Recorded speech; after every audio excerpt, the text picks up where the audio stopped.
The rope creaked once in the desert wind, then fell silent as death. Calder Wyatt froze in his saddle, dust motes dancing in the brutal New Mexico sun. His roan mare twitched beneath him, ears pricked toward something his human senses couldn't yet grasp. He'd been tracking a lost heifer for half a day, following hoofprints that vanished into the cracked earth like ghosts. The silence out here was sacred, broken only by Leather's protest, wind's whisper, and the distant cry of a circling hawk. But this sound was different. Human. Dying. He slid from the saddle, boots hitting packed earth with a muffled thud. The Winchester came off his back smooth as breathing, though his hands trembled, not from fear, but from something deeper. Something that recognized the scent of suffering on the wind. Through scraggly juniper and sun-bleached boulders, he moved with the quiet precision of a man who'd learned to walk softly in a world that shot first. The clearing opened before him like a wound in the earth, ringed by ancient cottonwoods that had seen too much and said nothing. There, beneath the oldest tree, she hung. Her wrists were bound with mesquite fiber, arms stretched skyward in a mockery of prayer. Dark hair matted with blood and sweat, sunburned skin mapped with bruises like a cartographer's nightmare. She was young, maybe 18, with the high cheekbones and strong jaw of the Apache. Her chest rose and fell in shallow, broken rhythms. Above her head, nailed to the bark with railroad spikes, a crude wooden sign blazed with red paint, "White men don't forgive." Calder's throat closed. Bile rose hot and bitter as the words seared themselves into his mind. A warning. A curse. A judgment written in blood and hate. He scanned the ridge lines, rifle ready. Nothing but heat, shimmer and sage. Whoever had done this was long gone, leaving their message to bake in the sun alongside their victim. "Christ," he whispered, then louder, "You hear me, girl?" Her head lolled forward, revealing rope burns that had carved raw channels in her wrists.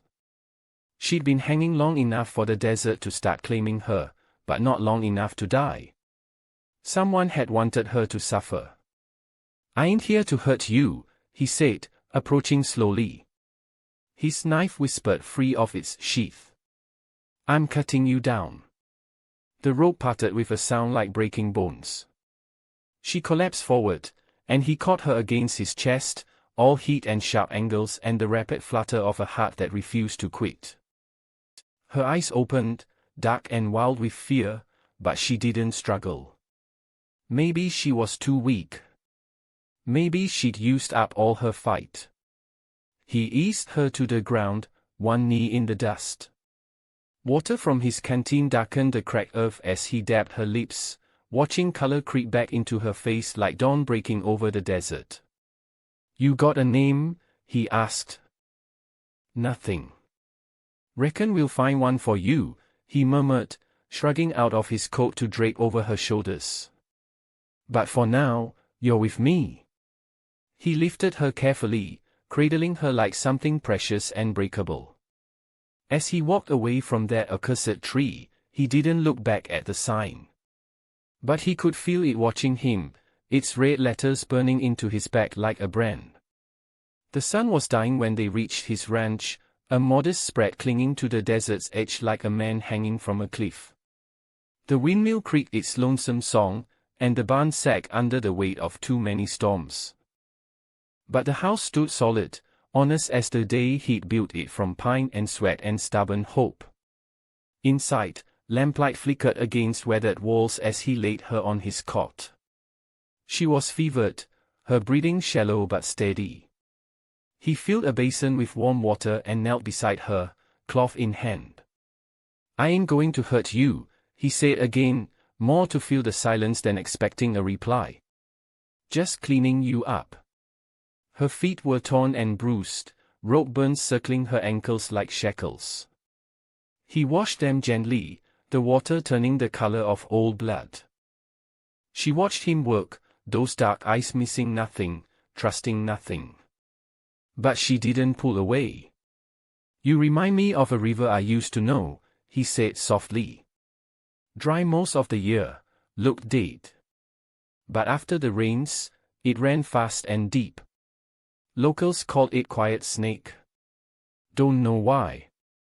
He wrapped her feet in clean cloth, tucking the blanket around her shoulders. I'll call you Lena, he decided. Just for now. You look like a Lena to me. She blinked once, slow as a cat in sunshine. No protest, no agreement. Just presence. He grabbed his bedroll and headed for the door. I'll be in the barn if you need anything. Give you some space. Before stepping outside, he glanced back. She'd turned toward the wall, hair spilling across the pillow like spilled ink. The basin still sat beside the cot, stained with what had been done to her. He emptied it outside, watching the water disappear into thirsty earth. Inside, she dreamed of fire and ropes and hands that cleaned without asking for anything in return. The days that followed moved with the rhythm of desert life, but the silence inside the house had changed. It carried weight now, like storm clouds building on the horizon. Lena ate when he brought food, though never much.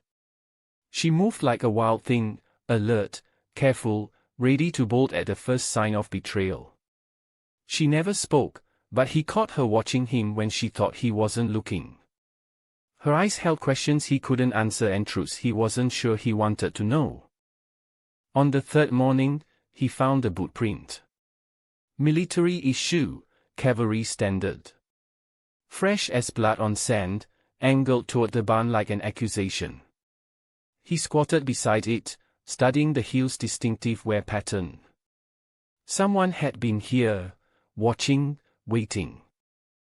Inside, Lena sat by the window, blanket pulled tight around her shoulders. She didn't look at him when he entered, but her whole body went tense as a drawn bowstring. You seen anyone? He asked. Silence. Reckon we got company coming, he muttered, more to himself than to her. The rider came at noon, dust trailing behind his chestnut mare like a banner of war. Blue cavalry uniform, brass buttons catching sunlight like coins on a dead man's eyes. He was young, maybe 25, with the soft jaw of someone who'd never been punched hard enough to matter. Calder stepped down from the porch, hand resting easy on his gun belt. Help you, soldier? Lieutenant Graham, Fort Hollow Station. The man's voice carried the clipped authority of fresh officers and old prejudices. We're tracking a fugitive. You seen this one? The paper he handed down was rough, cheap. The sketch showed a young Apache woman, sharp eyes, long hair, the unmistakable bone structure of Lena's people. Below it, in block letters, wanted for murder and escape. Dangerous. Reward 500. Calder studied the drawing, then looked up. Can't say I have. You sure? Graham leaned forward in his saddle. Small, quiet. Might be hurt. We think she was taken by someone passing near Cottonwood Flats. Ain't seen nobody but jackrabbits and a cow that don't listen. Graham's eyes narrowed. She's not just a runaway, Wyatt. She's part of a violent group. Savages that left a message, they meant it. Calder's jaw tightened. If I see anything, I'll send word. The soldier studied him for a long moment, then nodded curtly. See that you do. After Graham rode off, Calder stood in the dust until the hoofbeats faded. Inside, Lena waited by the curtain, having heard every word. She stared at him with those dark eyes, suspicious and afraid. They came looking, he said, hanging his hat on the door peg. Showed me a paper. Said you were wanted. He paused, meeting her gaze. Told them no. Her eyes widened, confusion mixing with disbelief. Don't know what you did, Lena. Maybe someday you'll tell me. But out here, a man makes choices. He turned to the stove, pretending to busy himself with supper. I made mine. Behind him, she moved, just a step, just a breath. But in that moment, trust cracked the silence like water finding stone. 3 days later, the afternoon sun hung low and strange, casting shadows that seemed to reach too far. Calder sat on the porch, sharpening his knife with rhythmic strokes. Each pass of steel on stone echoed in the still air, a meditation that kept his thoughts from wandering to the woman inside. Footsteps on gravel made him look up. Lena stood in the doorway, the first time she'd ventured outside since he'd brought her home. She wore the blanket like a robe, moving carefully toward the barn where wind had swept the earth clean. There, she knelt and began to draw in the dust with a stick. Calder rose and approached slowly, boots quiet on the hard ground. He stopped a few feet away, not wanting to break whatever spell had brought her into the light. In the dirt, she'd drawn a bird, wings spread wide, caught in flight. But flames encircled it like a burning crown, and the bird's eyes held agony and determination both. It was beautiful and terrible, ancient as the desert itself.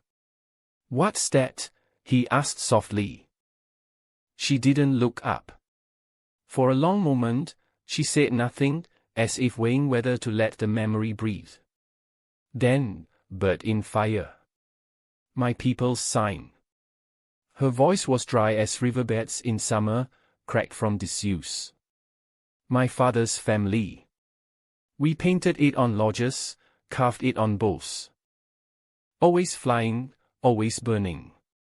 She tapped the center of the bird with her stick. "They came last spring. Soldiers, settlers. Said we must move, far place, dry place. No food, no water. Said we were dangerous." Her voice grew thin. "We said no. We stayed. We fought." The stick trembled in her hand. "They burned everything. Killed my mother, my 2 brothers. Burned the elders inside their lodges while they slept." Calder's fists clenched. Something old and angry stirred in his chest, a fury he'd thought buried with his own deed. "I ran. Heat. They found me anyway. Beat me, tied me. Called me thief. Said I took a rifle." She turned to look at him directly, and he saw the fire in her eyes. "I didn't steal anything. I didn't kill anyone.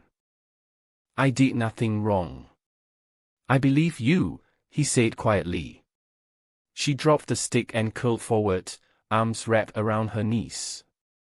The sobs came then, raw, unfiltered, years of pain pouring out like water from a broken dam.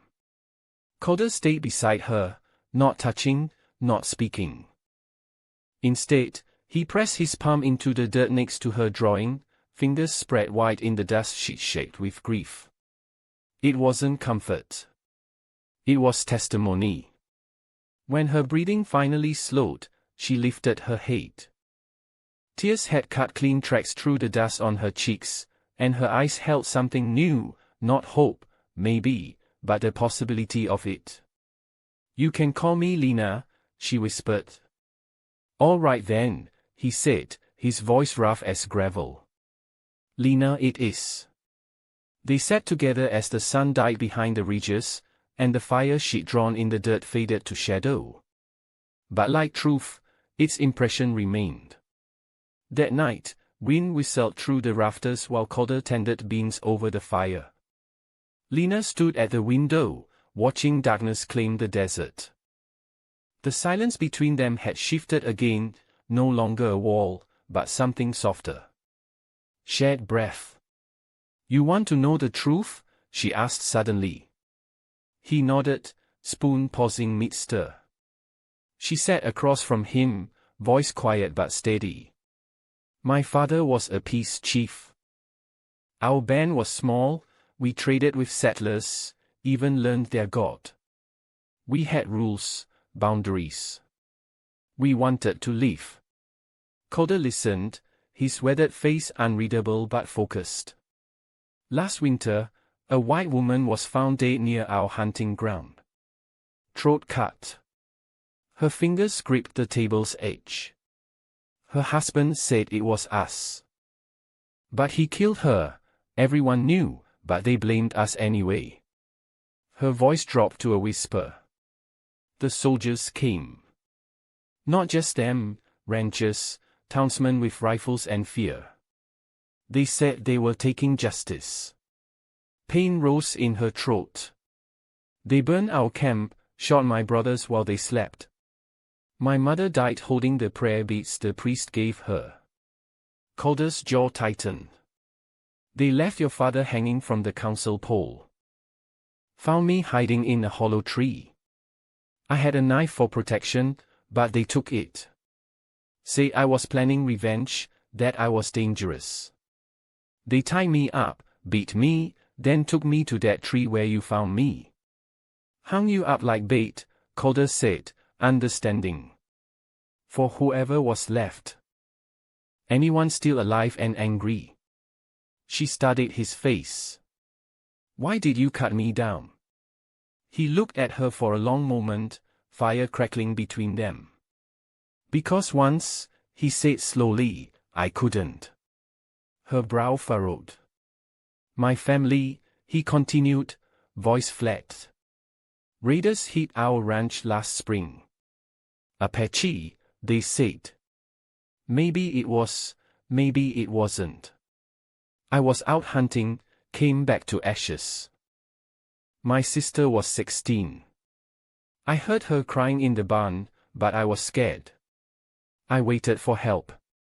His voice cracked. She died before anyone came. The silence after was different, not empty, but heavy with understanding. You saved me because you couldn't save her, Lena said. He nodded. If I'd been white, would you still have cut the rope? Calder stood, walked around the table until he was in front of her. She looked up, searching his face. He reached down, cupped her chin gently. I don't love skin color, he said. I love what breathes under it. Her eyes filled, but no tears fell. She reached for his hand, pressed her cheek into his palm. Then, as if drawn by invisible thread, they leaned into each other. The kiss was hesitant at first, then deeper, two people who'd forgotten how to trust, remembering how to breathe. Her hands trembled against his chest, his arms circled her back. The fire popped softly behind them, and their shadows danced as one on the wall. Later, they stood in the small kitchen, candlelight painting their faces gold. Outside, the desert wind calmed for the first time in days. Inside, something broken began to mend. The wind returned with morning, carrying the scent of distant smoke and approaching trouble. Calder had lived long enough under the open sky to read the signs, the way birds flew, the direction of dust, the weight of silence before a storm. 3 days had passed since the kiss, since unspoken words took root in the quiet spaces between them. Lena had begun to move more freely around the ranch, helping with chores, even laughing once when Calder cursed the stubborn mule. But the peace was fragile as spun glass. By noon, dust rose from the east. 3 riders approached, local men in canvas coats, rifles slung across their backs. Their leader wore a tin badge that looked more self-appointed than earned. Wyatt, the man called, dismounting. Heard tell you might be harboring someone who don't belong. Calder kept his voice level. You hear a lot of things, Joe. Don't make them true. Joe Prescott spat tobacco juice into the dirt. Apache girl. There's a reward, $50 cash and the thanks of every God-fearing man west of the Pecos. You come all this way for a rumor? Prescott's eyes narrowed. We aim to check inside. Just in case. Calder stepped down from the porch slowly. You got a warrant? You think this is a court, Wyatt? The other two men shifted in their saddles, hands near their weapons. I'm the only law that matters out here. I'm the only one lives here, Calder said. Ain't no girl. Just ghosts and regrets. Prescott stared at him for a long moment, then nodded curtly. If you're lying, you'll burn with her. They rode off without searching, but the message was clear. They'd be back with more men and less patience. That night, Calder sat by the fire behind the barn, holding the wooden sign he'd pulled from its hiding place. The paint had faded, but the words remained readable: "White men don't forgive." He stared at it for a long time, then stood and carried it to the flames. No ceremony. No speech. He laid it among the kindling and struck a match. The fire rose slowly, then swallowed the words in orange and gold. The wood cracked and curled inward, as if the hate itself resisted dying. Footsteps behind him. Lena approached, wearing one of his old coats, sleeves rolled twice. She stood beside him, shoulder touching his, watching the hate burn away. Should have done this sooner, he said quietly. She didn't answer, but her presence spoke volumes. The fire burned low, embers glowing like fallen stars. Above them, the night sky stretched endless and clean. "Thank you," she whispered. The words were simple, but they carried the weight of salvation. He looked down at her, heart heavy and alive. The fire died to coals, and for the first time since he'd cut her from that tree, there was no sign left of what had been written against her. Only warmth, smoke, and the choice they'd made to love instead of hate. Morning brought stillness, thick, unnatural, like the desert holding its breath. Calder packed supplies into saddlebags while Lena stood by the fence, hair braided back, wrapped in his coat. Smoke had risen on the horizon at dawn, too steady for a campfire. Word had spread. Time was running out. "We leave tonight," he said, cinching the final strap. "There's land south of here, past the border. They say Apache still live free in the Sierra Madres. Far from soldiers, far from hate." She stepped closer, so close he could see the pulse in her throat. "You'll come with me?" She pressed her forehead to his chest, breathing him in. "I want to live," she said, voice careful and sure. "I want to live as your wife." The words hit him like a physical blow. He closed his eyes, kissed the top of her head. One sentence carrying more weight than 1,000 promises. By sundown, they were ready. 2 horses, supplies, and the clothes on their backs. The ranch door swung open behind them, creaking in the wind like a goodbye they couldn't afford to say aloud. They rode hard through the desert night, stars their only witnesses. 10 miles from the border, the land opened into scrub brush and stone cliffs. Calder scanned the horizon constantly, every shadow a potential grave. The shot came like thunder across the plains. The bullet took him in the side, spinning him from the saddle. He hit the ground hard, blood already soaking through his shirt. "Calder." Lena's scream split the night. "Keep going," he gasped, but she was already off her horse, pulling him toward the rocks as more shots rang out. From the ridge line, 2 figures appeared, rifles raised, closing fast. Through sheer will and desperation, they stumbled toward a narrow gap between cliffs. Bullets whined past their heads, striking stone and sand. Somehow, they made it to the hidden pass. Calder collapsed against the wall, vision blurring. Lena pressed against him, both of them breathing hard. The shots faded, their pursuers wouldn't follow into the maze of stone, not in darkness. "You said you wanted to be my wife," Calder whispered, pain and wonder mixing in his voice. She cupped his face, tears streaming. "I meant it." His lips curved despite everything. "Then we better make it through this pass." She nodded, and for the first time since he'd found her, Lena prayed, not to the settler's god, but to the spirits of fire, wind, and survival. Because love in this harsh land was always a gamble, and tonight they were betting everything on tomorrow. The tent flaps rustled in the gentle river breeze, moonlight slipping through stitched seams like silver thread.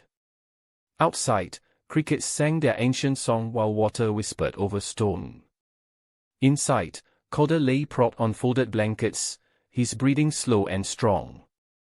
The fever had broken, the worst was over.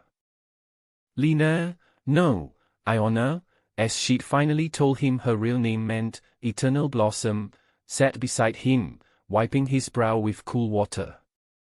He watched her through half-closed eyes, the ghost of a smile on his lips. "You always this bossy with your patience," he murmured. "Only the ones too stubborn to die," she replied, but her tone was gentle. He chuckled, then winced as laughter pulled at his stitches. She hushed him, palm on his chest to steady him. "Tell me something true," he said, voice softer now. "What was your childhood name?" She hesitated, then guided his hand to her heart. "Iona. It means eternal blossom, something that survives winter, blooms again in spring." "Iona," he repeated, tasting the word like prayer. "You're the only spring I've ever known." She didn't cry this time, just held his hand tighter. Outside, the river sang its endless song of endurance. Months passed. On the southern edge of the territory, where borders blurred into mesquite groves and wild wind, a small lodge stood near the river's bend. Built from pine and hide, it sat surrounded by whispering reeds and wildflowers. In the shade of its awning, Iona sat cross-legged, stitching a tiny white shirt. Her belly had rounded gently, visible beneath her woven sash. She hummed quietly, needle sure and steady. Beyond the garden, Calder trained a young mustang, his voice patient and firm. The walls bore no trophies, no portraits, just bundles of herbs, 2 books, and a child's blanket waiting to be finished. Iona moved through their home like its breath, present and grounding. One evening, she walked to the river's edge. The current moved slow and certain, and she stepped barefoot into the shallows. Cool water kissed her skin as she laid both hands over her belly. "Little one," she whispered, "your father didn't just forgive, he loved. And he kept his promise to everyone who mattered." Behind her, footsteps crossed the grass. Calder came to stand beside her, their fingers entwining without words. Together, they watched the river drift under the gathering dusk, stars beginning to blink into view. No one had expected 2 hunted souls to find something like this. But somehow, in a world of scars and storms, they created a quiet patch of earth where love had taken root. Not the kind written in history books, but the kind that endured. The river kept flowing, peaceful as her name, as their life, as something finally, truly home. In the distance, a coyote called to its mate across the desert. The sound carried no threat now, only the wild song of creatures who'd found their place in the world. Just as they had.